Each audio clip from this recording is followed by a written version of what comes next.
I've got in front of me one of my favorite jazz standards. I do encourage you to give it a listen. The melody is so rich and the chords are so clever. This will be kind of a longer video and I'll just be giving you a live harmonic analysis of this tune. This is going to be really insightful if you're A, interested in how chords are strung together to write songs, and B, if you're wondering why I'm always talking about 2-5-1s. So let's dive in.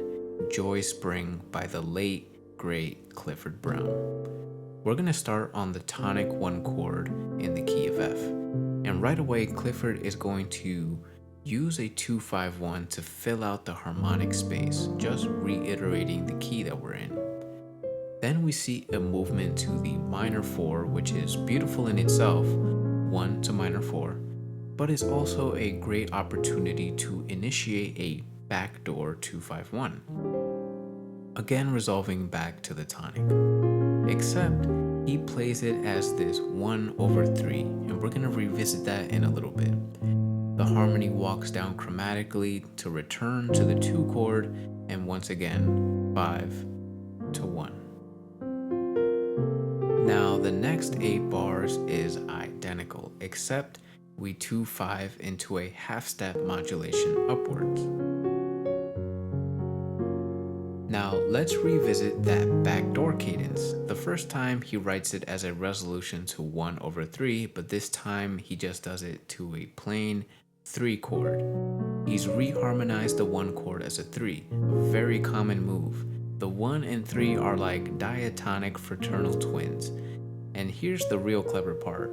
He takes advantage of the position of the 3 chord simultaneously being the 2 of the 2 chord. And that sounds redundant, but this chromatic walk down into the 2 is basically a tritone sub cadence, chaining us into the final 2-5-1. Anytime you see a minor chord succeeded by a dominant a half step down, that's what a tritone sub looks like. Now this section ends like the first half with a 2-5 starting on the flat 3, modulating us up a half step. And let's see what happens. We are now in G major after modulating up twice. And the first thing he does is right away take us back to the original key. If you want to modulate a whole step down, you very simply turn your 1 chord into a minor and you're in a 2-5 to the target 1. He then executes the exact same maneuver from F major, taking us down another whole step to the brand new 4th key of E flat. Now check this out. If you recall, earlier Clifford hit us with that backdoor 2-5-1 in those earlier sections.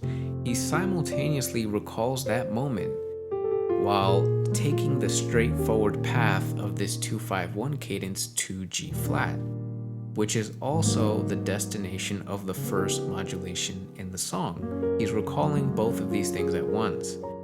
Now, this final section down here is just a repeat of the first, but there's one final clever move that Clifford executes in this tune, and it's probably my favorite one. If you don't know, the shell voicing of a chord represents the defining tones, the tones that characterize the chord. The shell voicing of this G flat is identical to the shell voicing of the 2 that takes us back home to the key of F. So the voice leading from this very distant key of G flat is surprisingly smooth, as Clifford masterfully demonstrates in the closing transition of Joy Spring.